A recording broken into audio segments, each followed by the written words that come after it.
साथियों, हमारी सेनाओं हमारी सीमाओं पर अपनी मातृभूमि की रक्षा के लिए जिस तरह से आप सभी बिना रुके बिना थके दिन रात लगे रहते हैं, वह अपने आप में अद्भुत है और अद्वितीय भी है। आपकी यही बातें हम सब भारतीयों के लिए मार्गदर्शक का कार्य करती हैं।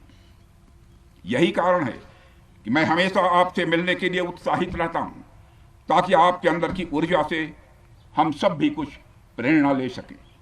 साथियों, आतंकियों ने पहलगाम में धर्म पूछकर हमारे निर्दोष लोगों को मारा। उसके बाद आपने जो जवाब दिया उसे पूरी दुनिया ने देखा है।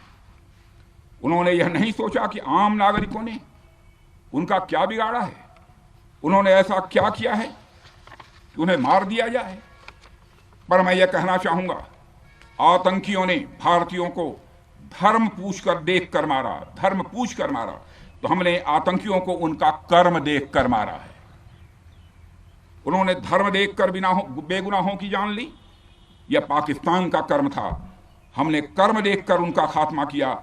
यह हमारा भारतीय धर्म है।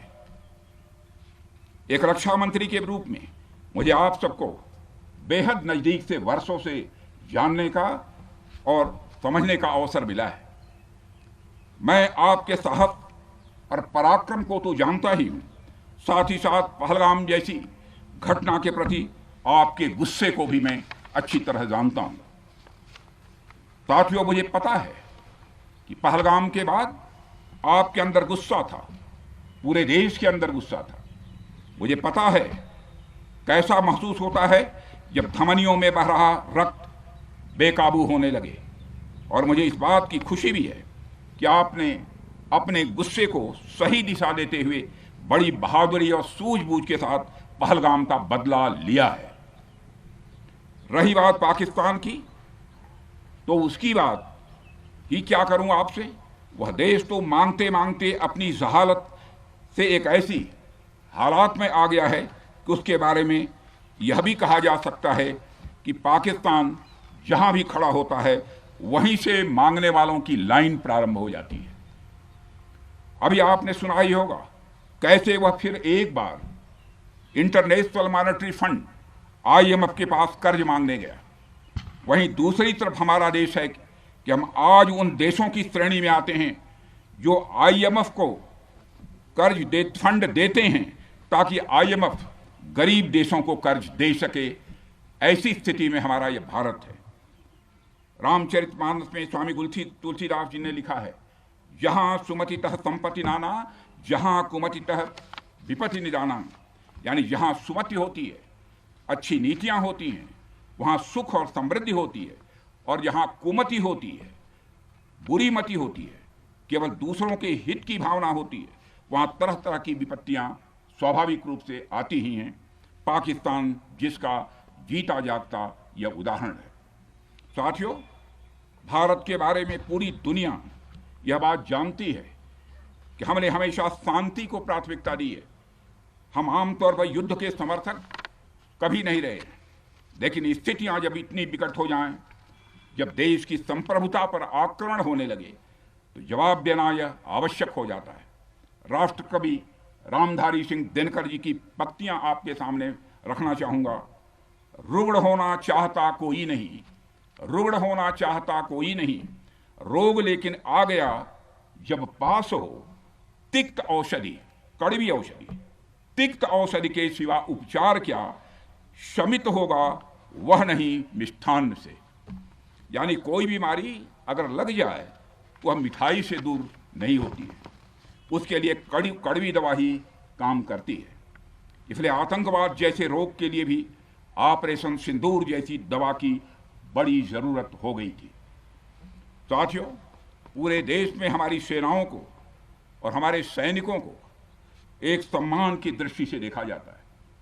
एक सशक्त राष्ट्र वही होता है जो अपनी सेनाओं को सम्मान के साथ साथ आधुनिक हथियार और साजो सामान भी दे जिसकी उसे जरूरत है। मुझे गर्व है कि आज प्रधानमंत्री जी के नेतृत्व में सरकार हमारी सेनाओं के लिए यह सब सारा काम कर रही है। हमने यह सुनिश्चित किया है कि हमारी सेनाएं हर परिस्थिति के लिए तैयार रहें। और मैं यहाँ पर army chief general Upendra Dwivedi ji को भी बधाई देना चाहता हूँ, क्योंकि बार बार मेरी चर्चा होती रही है और बार बार मैं ये पूछता हूँ कि जो भी आवश्यकताएं हैं उन आवश्यकताओं को पूरा करने के लिए हम पूरी तरह से तैयार हैं। और इसलिए इसके लिए हम वर्ल्ड क्लास बेहतरीन गुणवत्ता वाले साजो सामान अपनी सेनाओं को देने की कोशिश कर रहे हैं। आज आधुनिक राइफल्स, मिसाइल डिफेंस शील्ड और ड्रोन्स जैसी नई पीढ़ी के कई इक्विपमेंट को तेजी से भारत में ही बनाया जा रहा है।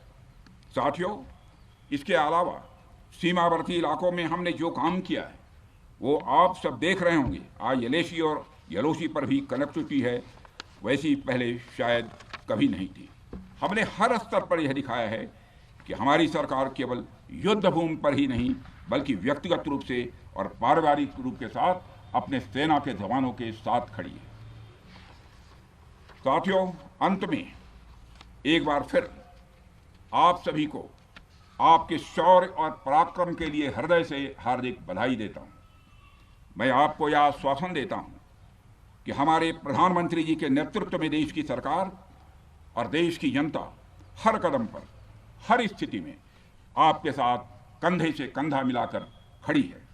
मुझे पूरा विश्वास है कि आपके सहयोग से हम इस पूरे क्षेत्र में आतंकवाद का समूल नाश करेंगे, ताकि कल को कोई भारत की संप्रभुता के खिलाफ आंख उठाने की हिमाकत न कर सके। इसी आशा और विश्वास के साथ आप सबके शौर्य और पराक्रम की सराहना करते हुए और आप सभी को अपनी हार्दिक शुभकामनाएं देते हुए अपना निवेदन समाप्त करता हूं। बोलिए जय हिंद।